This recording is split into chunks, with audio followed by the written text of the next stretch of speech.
The Haunted San Fernando Valley. I'm Rebecca Lieb. I'm Jason Horton. And this is Ghost Town.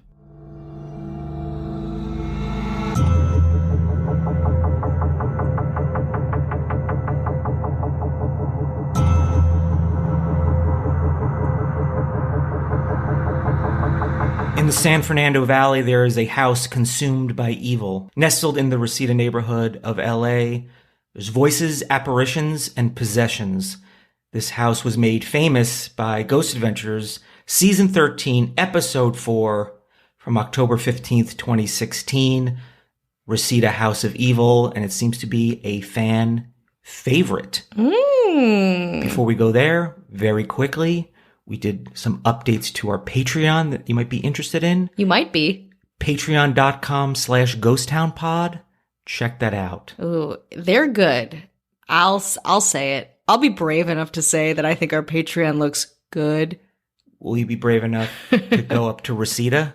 Not because of traffic. No, you're the one who's afraid of Reseda. You're the one who has weird... Oh, no, that wasn't Reseda. That was Altadena. Yeah, Altadena. I had issues with Altadena. Yeah, you had big issues with Altadena. Reseda, we're good with. So how I found this subject, I did not know Ghost Adventures made it what it is. Mm-hmm. Somebody posted on my Facebook, somebody who is loves LA and the Valley and its history. So they posted about this house in Reseda that was haunted. And I was like, well, listen, we love right LA. On your Facebook I love page. LA. You This can't is ignore great. that. Can't ignore that. Gotta look it up. Also, my in-laws are from that area. Native Resedians. Northridge, Reseda, that whole area. So I was like, perfect. This is like a lot.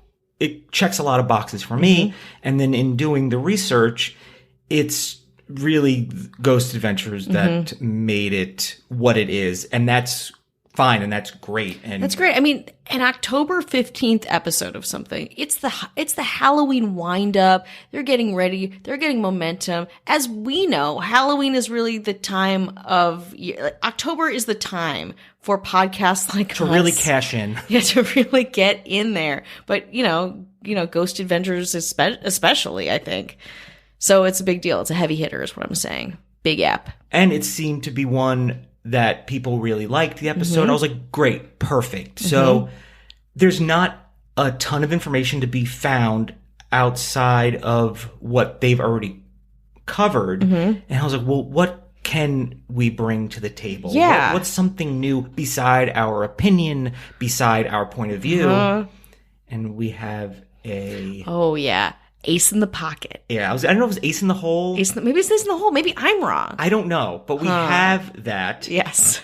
And that ace in the pocket Pocket hole is our friend Patti Negri. Yeah. Who is on that episode, and she's on many episodes. Absolutely. She's part of the crew.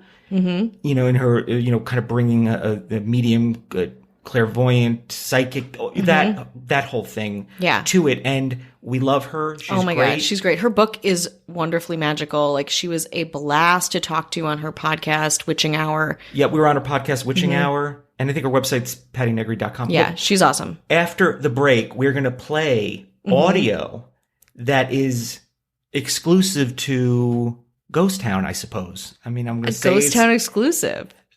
And you may not know this, but every episode we do, we try to reach out to people or try to find something new. They just don't respond. They don't like us. They like to ignore us. Yeah, so, but we're not, we're not giving up anytime soon. So yes, we are kind of reformatting information that's already out there. And if you've heard it before, if you haven't, we're bringing it to you for better or for worse. Yeah, our research is not new, but we tried to bring something new to it.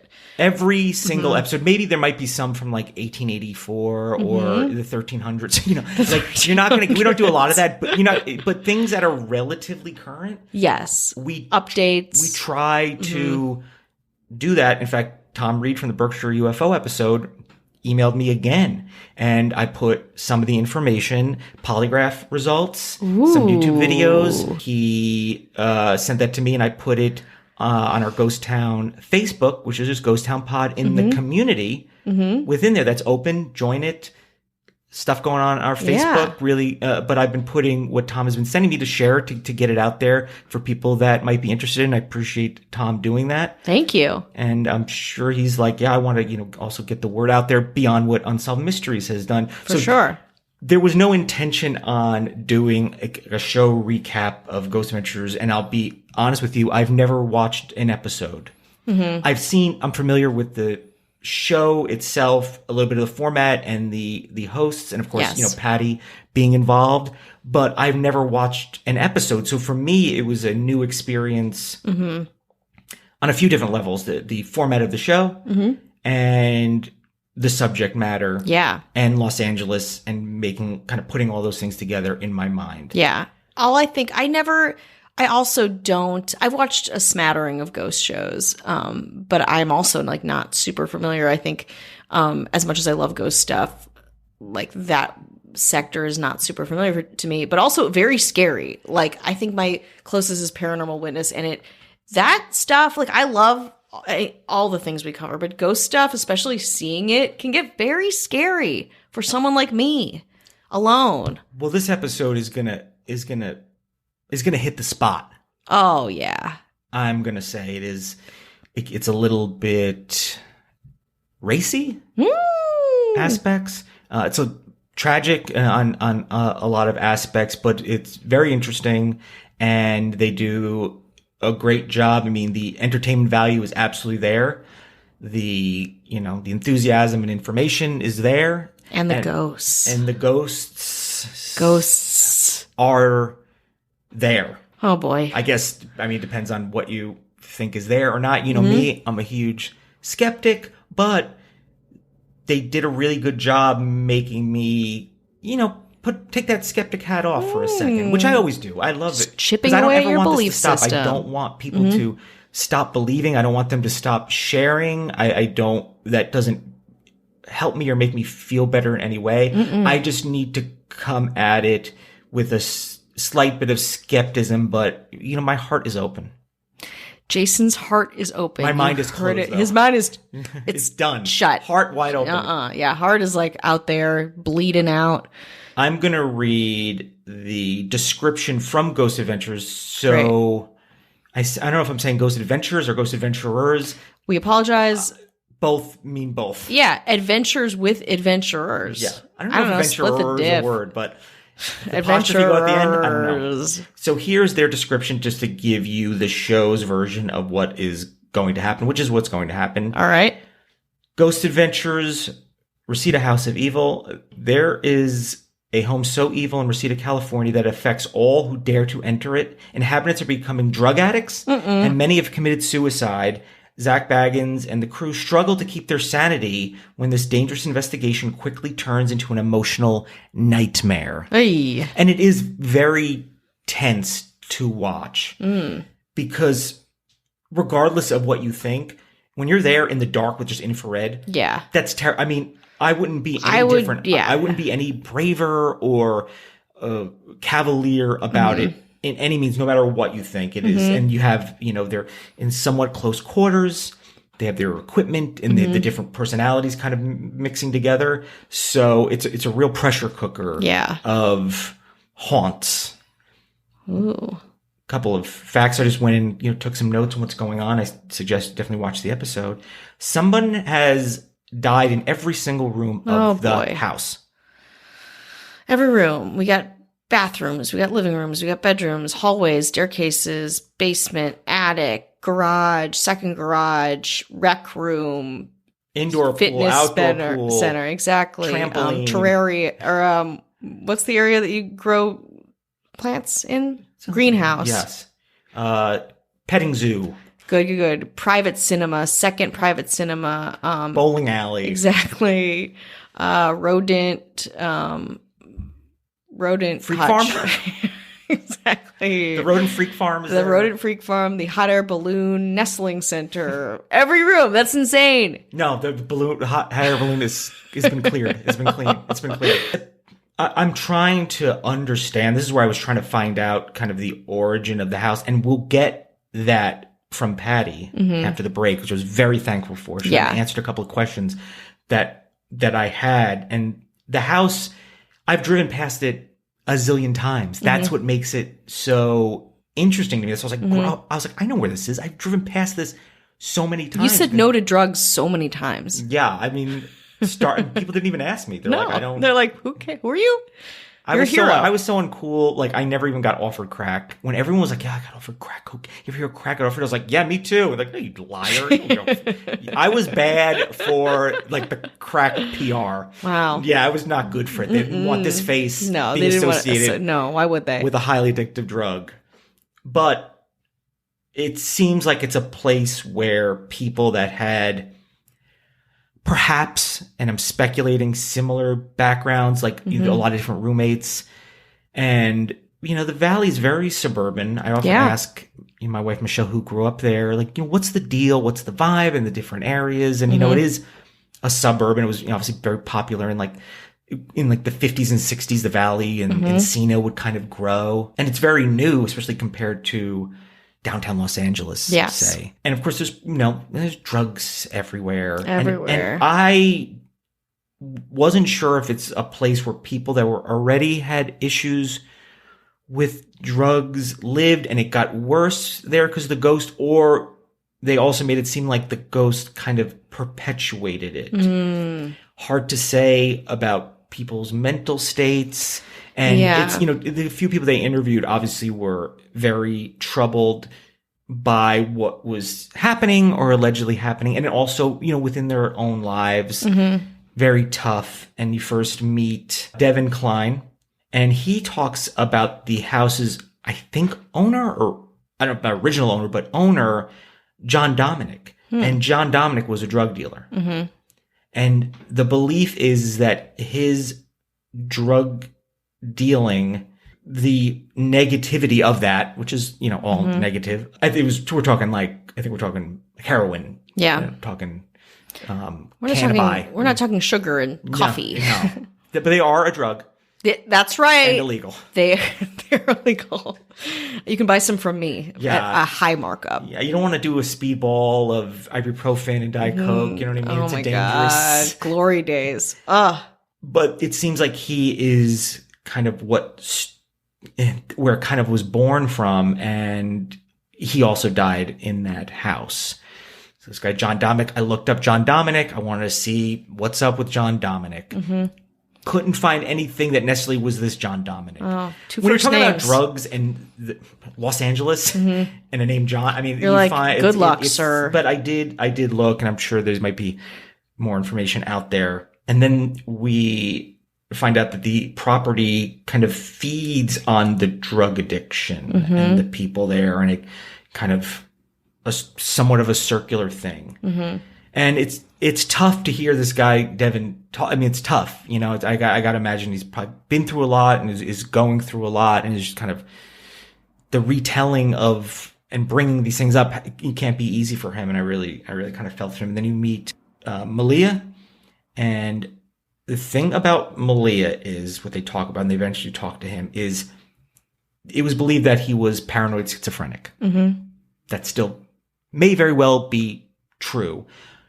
But a friend of Devin's, this other woman, was kind of looking at him. She's like, he's not paranoid schizophrenic. Like, he's possessed. Because there was an incident where I guess he ran out of the house in his underwear down the street in an episode. She said that I guess she spent some time with him. And she's like, he changes. And Devin's like, yeah, I know. He's fine once and then bad, not doing great the next moment. She's like, no. His body and face physically change structurally. That's what I was getting from this. Yikes. In a way, I don't know if you've seen the movie Split. No. It's in the M. Night Shyamalan world where it's this guy who's got a bunch of different personalities living in him. A bit of a spoiler, but you probably get it from the original. But there is part where it's consumed him so much that one of the characters actually physically changes his face and body. That your mind is so powerful, it could think that you were this and your body will change to that. Eesh. And that's what's being insinuated here. That mind is too powerful then, I say. I don't like that. And so we kind of talk to him, and they interview him, and they ask him how often are you feel possessed or visited by ghosts? And he's like, every day. And the guy Devin, there's scenes where they're in the room and he's like, they're here. They're in here right now near me. And they have these meters and e-meters, and I don't know, it's not my specialty, reading cold spots and hot spots and ground energy. So I believe the impetus for him to run out of the house, and I believe he was in his underwear, but he ran down the street in his underwear. I'm just looking at my notes.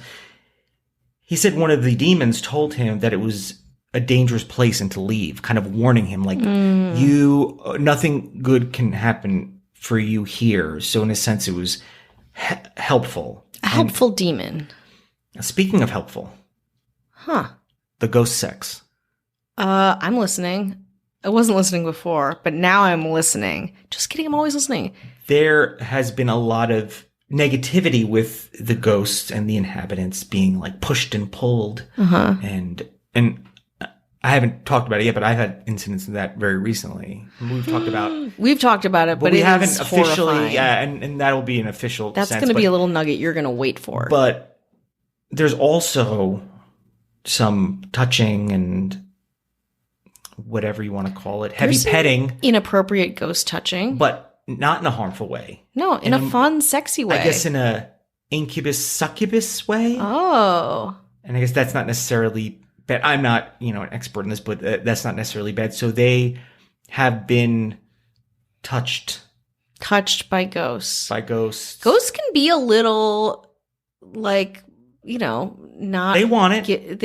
It's like consent ghosts. I don't think so. I specifically think we did something on the Adams mansion in Park Slope, New York. And I think there was another ghost when I was doing tours around there that would touch people's butts as they were walking down the street, like very close to that place. So ghosts can get handsy and it's not appreciated, or it's sexy. I don't know. It's up to you. There's situations where people, claim to have sex with ghosts.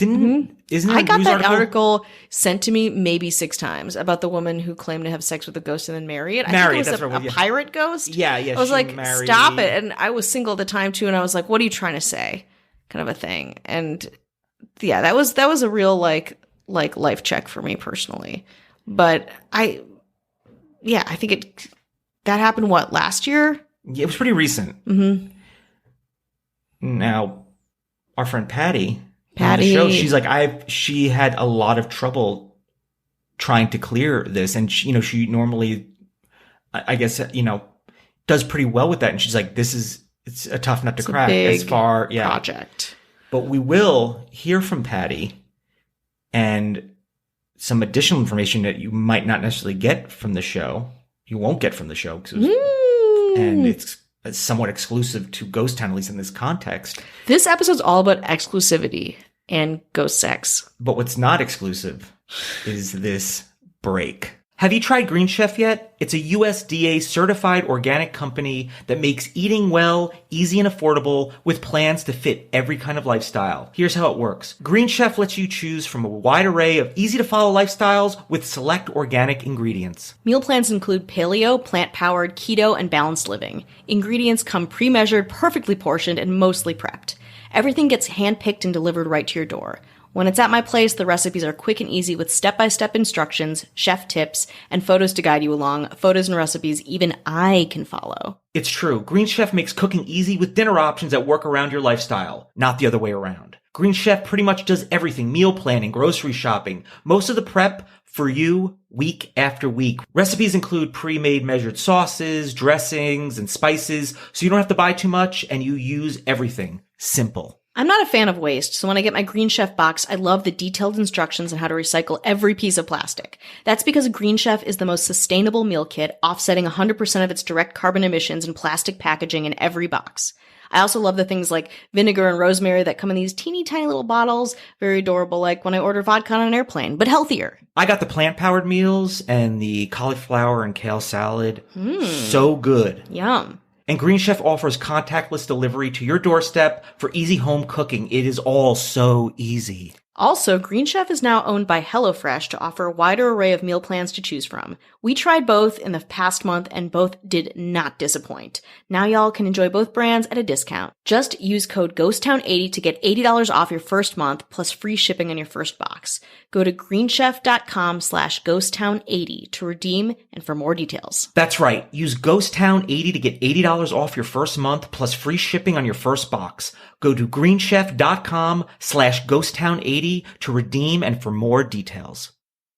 Are you a true crime junkie? Do you like spooky murder stories? Or are you a weirdo that's into real life mysteries? Let's be real, odds are if you're listening to us right now, you're at least one, and probably all. And if you're like us, you'll very much dig Sword and Scale. Sword and Scale is the longest standing true crime podcast that combines 911 calls and interrogation audio to tell you real life stories that will chill you to the bone. Real talk. I was recommended Sword and Scale back in 2016 before we even started Ghost Town. I was forever a fan. After I subscribed to Sword and Scale, I never went back. It practically invented a podcast genre back in 2014, years before other true crime podcasts became popular. Sword and Scale's host and creator Mike Boudet expertly narrates each shocking episode to fully immerse listeners into a carefully crafted real-life story that proves that the worst monsters are real. Some of my favorite episodes are episode 121, where Neil Entwistle and his family mysteriously disappeared, and episode 107, The Case of Kevin Ray Underwood. I won't spoil them for you. Just give Sword and Scale a listen for yourself. Sword and Scale is available bi-weekly on Apple Podcasts, Spotify, Stitcher, iHeartRadio, TuneIn, and wherever you listen to podcasts. Subscribe today and leave them a review. That's Sword and Scale, also available at swordandscale.com. Subscribe today and give it a listen. Sword and Scale, proving that the worst monsters are real.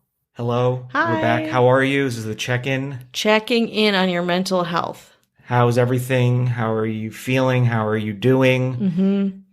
We're saying this also to ourselves. Yes, repeating it to ourselves over and over. Are we good? Are we not good? Yeah. I don't know. We don't know. What's the litmus test for good or not good? We don't know, but we're here. We are to here. Chat if you ever want to talk, whether it's you have something you want to suggest, something you want to follow up with. Yeah. We are also looking to start maybe like a Discord group. Yeah. Looking into that. That could be cool. It's a little above my pay grade as far as how it works. I mean, I'm only 78. He's only 78. So I got the body of a 90-year-old and a mind of a 6-year-old. So it's really great. And we want to say hello. We're going to get political. Say hello to the mayors. That's right. Ghost Town Politics. Brandon Gaddis. Chris Witt. Jeanette Link. And Ben Forsyth. That's right. And they have all gotten shipped a Ghost Town t-shirt from our new Ghost Town merch store. We have a merch store. And we're going to be putting more items in there. Right now, there's 2 designs. And you can find it at ghosttownpod.com/store, or you can find it on our Instagram. There's a link in there. Please. And as part of the you've added it to our Patreon, and we've added some new things to the Patreon. This Patreon new tiers is looking good. Yes, more perks. This Patreon drinks a lot of water, There's sleeps a good night's sleep. What's a good night to you? 7 hours of sleep. Is that that's pretty good? No, right? Yeah, I think it's pretty good. I think it's very good. Exactly. I thought you were going to say like if I don't get my good 12. Then I hate people like that. Yeah. Just like 10 hours. What do you do? Yeah, stop it. And there's 2 new tiers up there with new stuff. That gets a little political. So check that out. Patreon.com/GhostTownPod. It helps to support the show. And it helps us. We have some new equipment we're using right now. Very exciting. Very exciting. I will never learn how to use it, but it looks great. The color red of this equipment is very amenable to me. So we're always trying to improve everything. So the store is up. The website is up. Everything is Ghost Town Pod. Our Facebook is bumping. Yeah. There's a community in there. Come hang out, and we love to hear your suggestions. And it makes our jobs easier when you give us suggestions and things. And our YouTube channel, which is Ghost Town Podcast. TikTok is Ghost Town Pod. I've been putting some stuff on there. So there's a lot of output, and please follow it if you can. Check it out. And we've got we had somebody who thought we were a different podcast. Oh, perfect. And, it had a very valid She had a valid. I don't think I got that when you sent that to me. Yeah, you didn't text. get the first part. Yeah. You didn't get the first part. And it's our now new friend Molly, and she had a legitimate gripe, and I was like, I really thought back, and I was like, that doesn't sound like us. We do a lot of episodes. I think we work to be very respectful and not really toe the line. Jason really internalizes all of the criticism I very harshly. So when you think we're a different podcast, he goes a little crazy. But I explained ourselves like, I'm sorry you felt that way. I was like, can you, cite the things? So listen, if we're wrong or if it's something we need to kind of reflect on, happy to do that. We're not here to hurt or harm anybody. It's like the absolute last thing we want to do. When I would hate to think that would happen. And anytime anyone's reached out, I think we've been pretty good about. We can't not change every single thing everyone wants. Yeah, but we're very receptive, and I think absolutely we don't want people to be pissed off and at we're us lonely or upset or dissatisfied, and we're lonely, and so we're ready to we don't know what we're doing with anybody. Exactly. So she thought we were a different podcast. I'm not going to name that podcast just because she thought we were Ghost City. It's Joe Rogan's podcast. Yeah, that's right. The Joe Rogan Experience. But that's a free plug for Joe. So wow, you're welcome, Joe Rogan. But she was really sorry, and I was like, totally cool. She subscribes to a lot of podcasts. I get it. But she promised, she's like, I'm going to leave you a nice rate and review. And she did, and she followed up. She followed up. Well done, interesting, succinct. From Whiskey Possum. These podcasts are the perfect length, well-researched, and very interesting. I subscribe to 60-plus spooky podcasts. Whoa. Do you hear that? Some bats? What was that? Chattering bats? Whee! And Ghost Town is one of the only ones doing unique, spooky topics. I think we are... We get around. The variety is definitely unique. You won't get the same old with Ghost Town. Highly recommended. So thank you. Those always help because we get ones that are not so great. And this is a podcast connoisseur. Yeah. 60 plus. Well, how many podcasts do you subscribe to? I think at any given time, 8. 8? I think I'm maybe like 15, 20. Yeah. 60 plus. You can subscribe to Ghost Town too, right? Me? Never. What is that? Ugh. You can add Stray Jeer to that too. You can throw those to it now. What are we even talking about here? Yeah. Where am I? Well, we're going to be in the world of Patti Negri and her show, The Witching Hour. We're thankful for her having us on that, but she is going to give us some backstory, a little rundown, exclusivity on this episode that she is in, and we're going to play it right now. Reseda House of Evil. Well, it indeed is a house of evil that had some very nice guys living in it, but troubled. I actually am the one who sent Zach Bagans and the Ghost Adventures crew to the house because I had been working with the guys for a couple of years, just trying to make it livable for them, trying to keep it clean. It was the very first place that I ever went to that I couldn't keep clear. I would go in and clear it. You'd see the negativity. You'd see the ooze. You'd literally see dark spirits, and you'd get them cleaned out. And then they'd come right back. And I do think it's a combination, of course, of the suicides and the overdoses and the extensive drug addiction and drug use in the house. But it's also part of the land. I know the Ghost Adventures crew looked into being native land and stuff, and that is insanely charged. We would see like lumps and things coming up in the ground. There's one tree in the corner that it literally has a life of its own beyond the regular normal tree thing. So the boys actually lost the house. It was stolen from them pretty much. Hang out with a bad crowd, you have bad people. I told them that's what saved their lives, but they actually are trying to get it back right now. I think there's going to be some lawsuits. I don't know what's going to happen. I don't think they should get back in the house because I still think it should be actually torn down.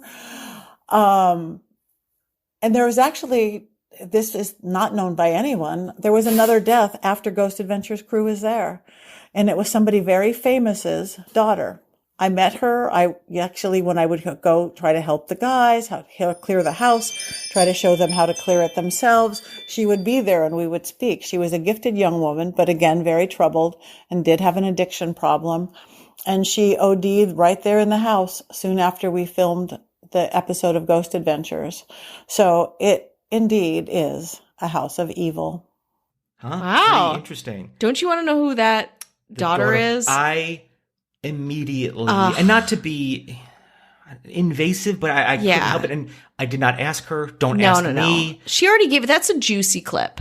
And, the fact is she brought this episode to life. She brought the Ghost Adventures to this house. I guess she was, according to her, was working with the people and knew them and she's sympathetic and she wanted to help any way she could. I can't really, expand on that because I don't really know. But when she did say that somebody, died there, I mean, listen, in a celebrity child tragedy in the valley is not new. Yeah, exactly. I think I didn't get a chance to Google it, but I'm sure if it's like, celebrity daughter OD Valley, a lot of results would come up. And unfortunately, I have not asked Michelle, but she grew up there. Michelle probably has a story about this. She has, when it comes to like some kind of celebrity, I mean, she used to like hang out at Tom Hanks' house. I know. She has every story about every celebrity. She's, grew up and went to high school with a lot of people that you probably know and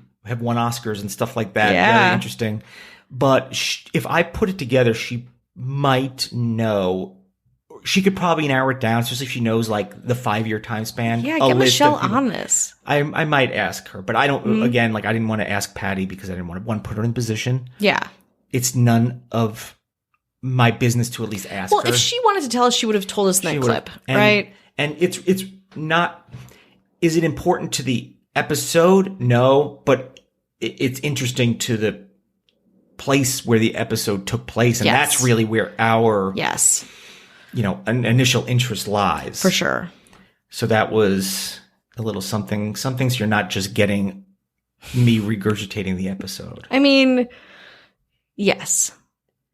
Now, Zach says something very interesting when he's talking to Patti in this episode. He says, "You can't make a deal with the devil. If the devil is here, there is no deal to be made." And I was like, I don't know what you mean, but that sounds very cool, dude. Yeah. Like, that sounds, honestly, just put devil in any quote and I'm like, I'm turned on. It's extremely cool. So the cam operator just bolts at one point because, he's got, audio running and everyone's mic'd up. And Devin is in some corner of the house and he is praying and he's having I don't know what you want to call it. He's having a moment. Episode. And it's really, it's just got to be really tough for him. And, he's dealing with it in the way that he's dealing with it. And there's absolutely no judgment on that. How could you possibly? Yeah. Not there. And also it's like, I probably wouldn't handle anything any better, to be totally honest with you. And when you're adding substance abuse and the emotional baggage that comes with that or may not come with that. Some people might just like, I just like drugs. It's cool. I love drugs. Or it's like, I have problems and I deal with it with drugs. I mean, there's no judgment here. It's tough. Life's hard. Yeah. Everyone's got their demons. Yes. Literally and figuratively. Yeah. And maybe they're both the same And this is where they converge. Yeah. So Zach talks to a historian. I believe his name is Dr. Fate. Of course it is. I didn't even want Dr. Fate. I did not even want to double check it because I didn't want it to be something else. Don't tempt Dr. Fate. I am just going with Dr. Fate. And he has a book, I guess, called The Ghost of San Fernando Valley. So he's done his homework. Yeah. He's an older gentleman, so he's been around. What do you think his first name is? Todd?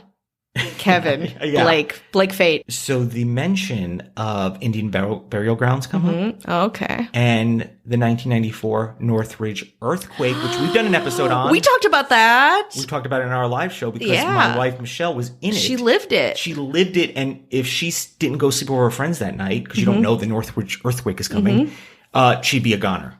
I wonder if there's any people out there that you could have been destined to meet, but like some tragedy. Something happened. Yeah. I was just talking about this with my friend Ed the other night. He has a very good friend who introduced him to comedy. And she had a writing day on Sundays. She would spend the whole day Sunday writing. And that Sunday at her apartment, and she lived in West Hollywood, I think at the time, she was thinking about doing something else, whatever, her friend, and she was like, no, I have to write. I have to sit here and write. Her friend was like, let's go sunbathe on your roof. Let's go hang out. And she was like, I don't want to sunbathe, whatever. So they go see a movie. I want to say it was like the one about the whale watchers, not Blackfish. I forget it. When she's at this movie, a plane from the Santa Monica airport crashes into the sunbathing area and through only her apartment. Nothing is saved except some old journals and her Cheesecake Factory trainee pin. I mean, that's some real Final Destination type. It's pretty great, right? Wow. Right? Just a little story within a story here. Yeah, that is very terrifying because that is something that is really nothing to do with, I mean, in theory, has nothing to do with anything paranormal, just strange. It's her plane crash story, but she wasn't in the crash. You know. Wow. Anyway. No, that is... That's like, but when you said that about Michelle, I was like, oh, interesting, strange, experiences happening. And it's not a thing where it's, anything can happen anytime, like a car accident. I mean, these are like... specific circumstances. Yeah, that are anomalies in a sense. Yeah. And it's not like there's a Northridge earthquake or a plane crashing into a house, every once a week. And on the day you're supposed to be there and you leave. Yeah. Now, do you go and appreciate life after that, or you just still complain about... Well, you love that movie you saw. It's your favorite movie for all time. But yeah, I would say so, right? Yeah. Like, you were kind of saved in this strange But I wonder how long way. it takes to also come back to being like, why is my movie optioned? I know. So he says, he's like, yeah, there's definitely a lot of Indian burial grounds, especially in the San Fernando area, which was like, much later developed. And so they used a geomagnetictometer, probably saying that wrong. No. And what they do is they test the ground to see if there are like certain levels that are off. Like, again, it's a lot of things where it's like, it should be a 5. Oh no, here close to the house, it's a 7. Yeah. Those things really either mean more to people, they're doing the show, and to people that are like a geologist who studies plate tectonics. But with paranormal levels. Yeah, it's a paranormal, it's like astronomy and astrology, all put together. So it means it to me because, the show is obviously, it's edited. It's for, the primary goal is to entertain and inform, but I mean, so the way that it's edited is do a great job. And they really ramp up things. And, I don't know if they are ramped up or it's just really good editing because it's got to be pretty terrifying, especially if you're somebody who, when your job is to you're seeking out these things, not because you're like, I don't think it's true, I'm just going to disprove it. When you're like, I've been there and done that, you have to probably have a heightened sense of reacting to things. Yeah. More than just being like me. I'm just scared to be in the dark with a bunch of infrared stuff going on. And so this part's very strange. They go with a spirit box. Okay. And again, I'm not an expert in this. It's a lot to follow, and it's a lot of technology and paranormal equipment that I have no knowledge of. It's interesting. I believe this little spirit box is something that captures audio that you can't hear, but it captures it on this thing. The spirit box. That's a like boring, not it's not a Dybbuk box. It's not it's like a Dybbuk box is like a spirit is in the box. Yeah, this gets that audio, and I believe it's a spirit box. Unless I heard it wrong, I apologize. It's a cool name though. Dybbuk, they have a little gadget. I mean, I'm really reducing it to it's a little doohickey. Yeah, it's a little thingamajig. thing. You get it. Ghost put a quarter in a machine, you get one.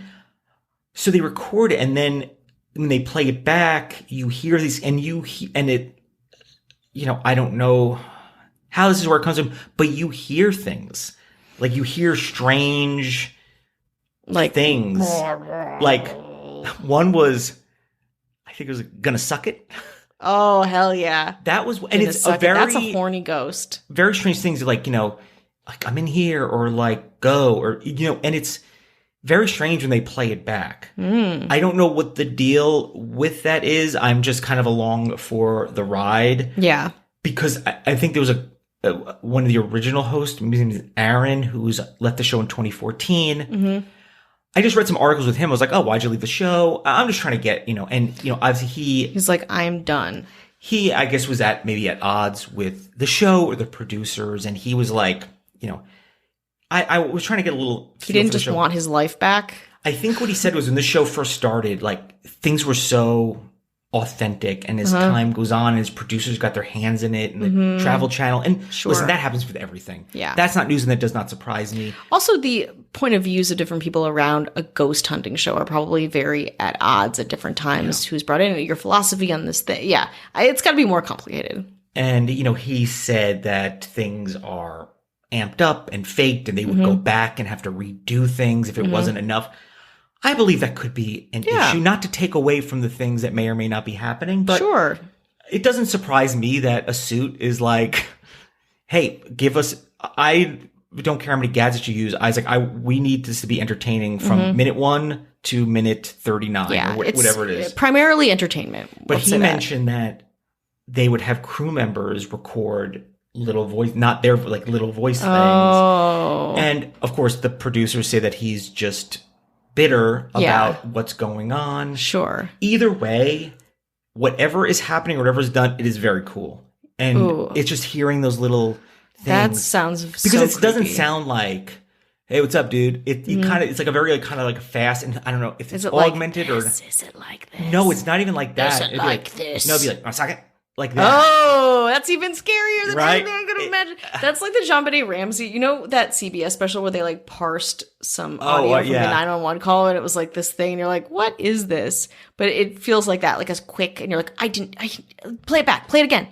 It's very interesting. And obviously everything's getting amped up towards the end because they're in there in the dark, and there's cold, they find like these cold spots, and the host and crew, and they're having their own internal things. They're having trouble concentrating. Yeah. They're having difficulty setting up equipment. They've been working on something for a short time. And that resonated with me because when we did the Janis Joplin episode, that really described, like when I was watching it, I had really, how I got in there. Yeah, you were freaked. I had a lot of trouble concentrating. I had a lot of trouble like being in my own skin. Remember, in behind closed doors, ripped off all my clothing, took a shower. I wasn't planning on doing it. It was like 2 p.m. It was like 2 p.m. and I was honestly like affected in whatever that was. And that part of this episode really resonated with me because I had like a lot of different, because, you're dealing with equipment and maybe you plug something in a million times. Yeah. We've run, this recorder or recorded this thing, or whether it's putting down things or picking things up. It was just really hard for me to concentrate. And they had a lot of that kind of maddening to them. Yeah. And I don't know. Again, I haven't seen any other episodes, so somebody might tell me that rarely happens. Somebody might tell me that always happens. I don't know. I think it was good that I came from a very unique perspective of me never even watching the show and consuming this episode. Yeah. So some of the spirit box voices are, I'm human. No. I hope that's a crew guy. Want a second? Oh, what a second. I hope that's a human too. Thank you. You're welcome. You don't know what they're thanking them for. It's like, thank you for giving us your soul. Oh, no. My meager. This one, be careful. Warning. He's here. That's the worst one. He's here. Who's he? It is him. Also, more info, please. Wait a second. Come in here. For money? For cash money prizes? For lottery tickets. Okay. Or scratchers. Scratch-offs! Yes. That ghost got me. Yeah. Then they've used light anomalies.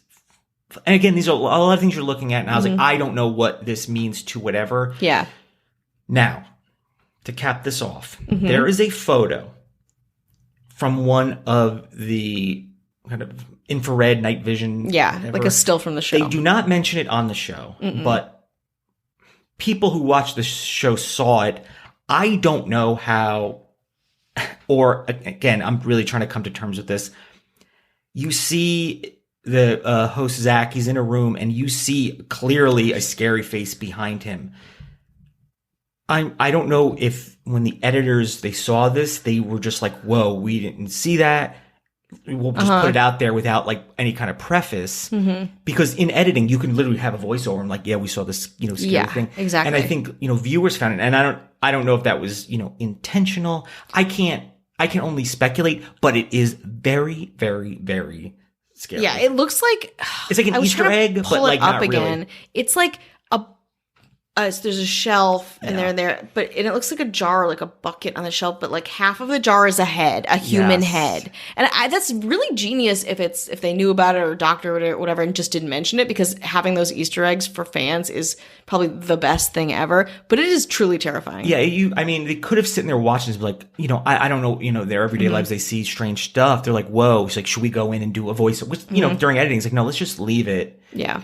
And let people discover it for themselves, which is a lot more interesting than us always kind of spoon feeding the information. Like they're doing for me, they're spoon feeding me the information. Oof, it's very scary. So the head, which they don't mention, turns to Zach and goes, "Want to suck it?" No!